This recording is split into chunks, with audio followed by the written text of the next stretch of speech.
धर्मेंद्र प्रधान के इस्तीफे को लेकर अब आर पार की लड़ाई शुरू हो गई है।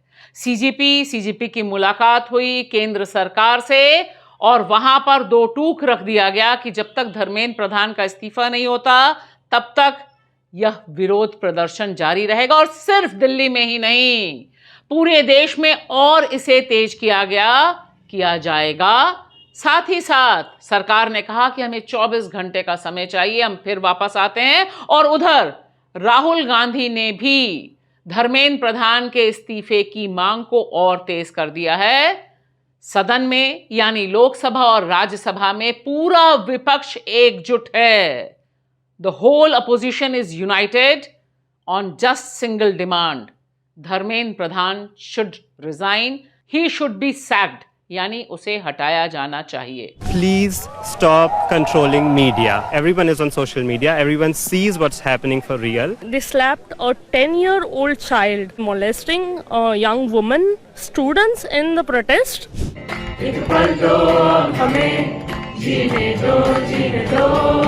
नमस्कार दोस्तों, मैं आपकी दोस्त भाषा, आप देख रहे हैं बेबाक भाषा पे हमारा दो टूक कार्यक्रम। इस दो टूक सवाल के साथ कि 20 जून से जो छात्रों का प्रोटेस्ट चल रहा है, कॉकरोच जनता पार्टी का जो प्रोटेस्ट चल रहा है देश की राजधानी दिल्ली में, वह अब एक निर्णायक क्लाइमेक्स की तरफ बढ़ रहा है। सरकार से वार्ता हो गई, सीजेपी के रिप्रेजेंटेटिव्स की, स्पोक्सपर्सन की, और वहां पर भी उन्होंने मांग बिल्कुल साफ रख दी है कि बिना धर्मेंद्र प्रधान के इस्तीफे के किसी और आश्वासन से काम नहीं चलेगा। अब इसके पीछे जो जेनजी है उसका दबाव है या फिर मोदी जी का अभूतपूर्व संकट कि उन्होंने कहा कि हमें 24 घंटा दीजिए, उसके बाद हम तय करेंगे। और इधर विपक्ष खुलकर छात्रों के समर्थन में मोर्चे पर तैनात हो गया है। जिस तरह से नेता प्रतिपक्ष राहुल गांधी ने सदन के भीतर, सदन के बाहर और फिर अलग से इस पर प्रेस कॉन्फ्रेंस की, उन्होंने मोर्चा बिल्कुल साफ कर दिया। जो मांग छात्रों की है वही 3 मांगे राहुल गांधी ने दोहराई बिल्कुल क्लियर शब्दों में। धर्मेंद्र प्रधान को हटाना होगा, जिन लोगों के इशारे पर छात्रों के ऊपर बर्बरता पूर्वक हमला हुआ उनके खिलाफ कार्रवाई करनी होगी, और तीसरी बहुत अहम मांग, मोदी जी को देश के छात्रों से माफी मांगनी होगी। स्टूडेंट्स ने पोजीशन क्लियर कर दी है, जो उनकी मांग है उसे हम रिपीट कर रहे हैं।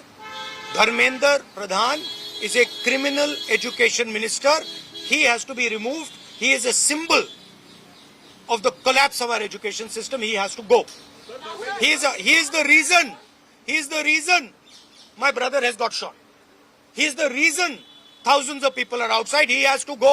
और इधर जंतर मंतर पर अभिजीत दीपके बिल्कुल तय कर चुके हैं कि बिना धर्मेंद्र प्रधान के इस्तीफे के यह आंदोलन टस से मस नहीं होगा। सोनम सर ने अपना हंगर स्ट्राइक तोड़ दिया है, तो इससे हमें बहुत ही खुशी और राहत मिली है, क्योंकि सोनम सर की जो लाइफ है वो इस देश के लिए बहुत ज्यादा कीमती है। कॉकरोच जनता पार्टी का जो प्रोटेस्ट है जंतर मंतर पर, वो वैसे ही चलता रहेगा जब तक धर्मेंद्र प्रधान इस्तीफा नहीं देते। सोनम सर का जो सैक्रिफाइस रहा है 26 दिनों का, उसे हम वेस्ट नहीं जाने देंगे।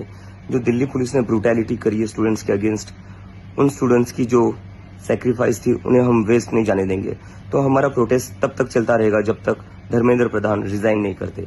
ध्यान दीजिए कि इस आंदोलन को दबाने, तोड़ने के लिए भरपूर साजिशें की जा रही हैं, भरपूर साजिशें, ऐसी साजिशें जो शायद देश की राजधानी दिल्ली ने इससे पहले कभी नहीं देखी हैं। और इसमें चाहे मेट्रो स्टेशन बंद करने हो, 18 मेट्रो स्टेशन बंद हैं, चाहे इंटरनेट बंद करना हो, चाहे जो छात्र प्रोटेस्ट में जाना चाह रहे हैं उन्हें डराने, धमकाने, हिरासत में लिए जाने का मामला हो, या फिर यह धमकी देना हो कि बेटा तुम गए तो तुम्हारा पासपोर्ट नहीं मिलेगा।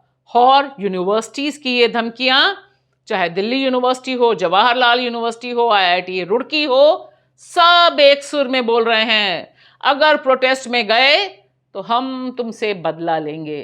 लेकिन ये तमाम लोग दरअसल जेनजी का मूड ही नहीं समझ रहे हैं। हमने तो पहले भी कहा था, मोदी जी भेष बदलकर फैंसी ड्रेस पहनने का उन्हें बहुत शौक है। एक बार दूसरा भेस बदल कर आ जाएं और जरा फील कर लें जंतर मंतर के इन नजारों को।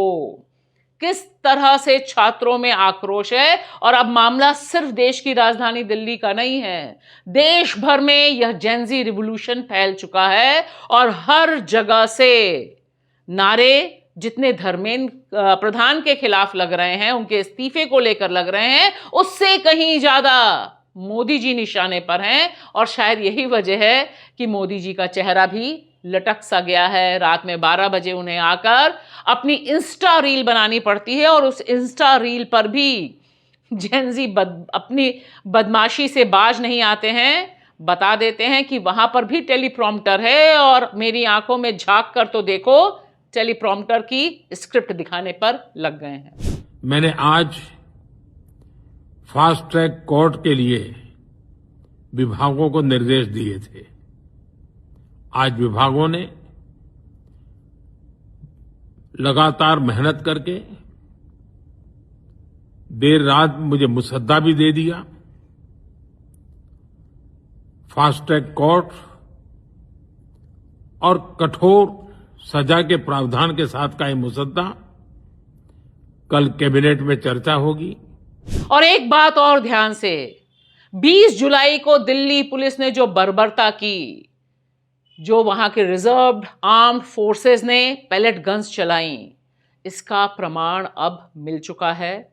और जिस तरह से राहुल गांधी ने खुलकर साहिल के बगल में खड़े होकर मोदी सरकार से जवाब पूछा है कि आखिर किसके इशारे पर, under whose order pellet gun were used मासूम निहत्थे नौजवानों के ऊपर।